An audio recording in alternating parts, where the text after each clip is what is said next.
제주시의 한 금은방 앞에 경찰차가 도착합니다. 곧이어 남성 3명이 연행돼 나옵니다. 위조한 신용카드를 사용한 중국인 일당입니다.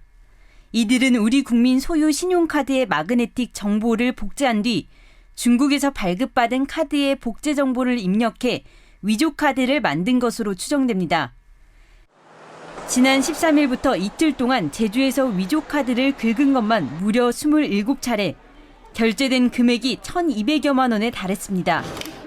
중국 관광객들 많아가지고 그냥 일반 관광객인 줄 알고 노트북 구매하셔가지고 그냥 결제를 해드렸거든요. 위조 카드라고 해서 깜짝 놀랐어요.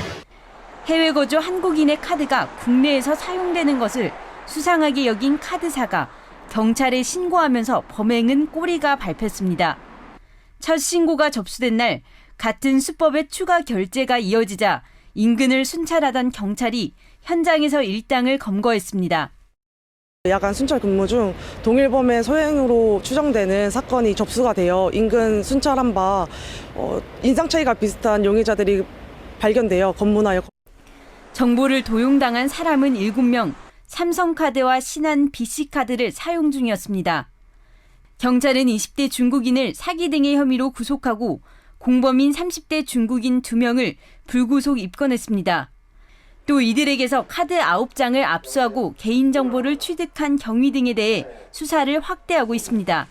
KBS 뉴스 고민주입니다. 휴대전화에 신용카드 정보를 넣고 단말기에 갖다 대면 결제가 이루어집니다. 근거리 무선통신 기반의 이른바 NFC 결제 방식입니다. 따로 신용카드를 들고 다닐 필요가 없어 최근 활발히 이용됩니다. 이 NFC 결제의 허점을 이용해 사기 행각을 벌인 일당이 경찰에 붙잡혔습니다. 우선 중국 총책이 피해자들의 휴대전화에 악성 앱을 설치해 해외 신용카드 정보를 빼돌린 뒤 휴대전화에 정보를 저장해 결제 준비를 합니다. 그 다음 필요한 건 카드 단말기. 국내 모집책이 사람들 명의를 빌려 가짜 가맹점을 만든 뒤 카드 단말기를 중국으로 보냈습니다. 이후 휴대전화를 결제 단말기에 접촉하니 실제 결제로 이어집니다. 이렇게 가로챈 허위 결제 대금은 모두 30억 원.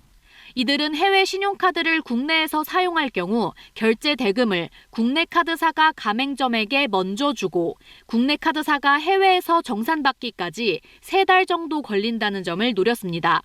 또 카드 명의자가 도용 사실을 알기 어렵도록 5만 원 이하 소액 결제를 주로 진행했습니다.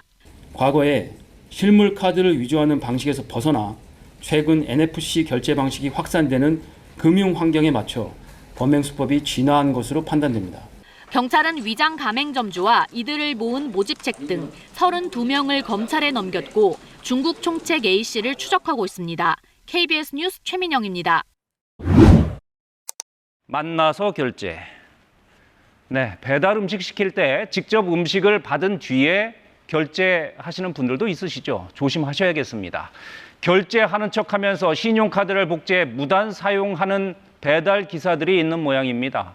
경찰에 붙잡힌 배달 기사들은 고객이 음식값을 내려고 신용카드를 건네면 먼저 복제기에 넣어서 카드 정보를 빼낸 뒤에 결제가 안 됐다면서 다시 진짜 단말기를 꺼내 결제하는 수법으로 의심을 피했다고 하는데요. 이런 수법으로 지난해 9월부터 12월까지 1,700만 원 상당의 부당 이익을 챙겼습니다.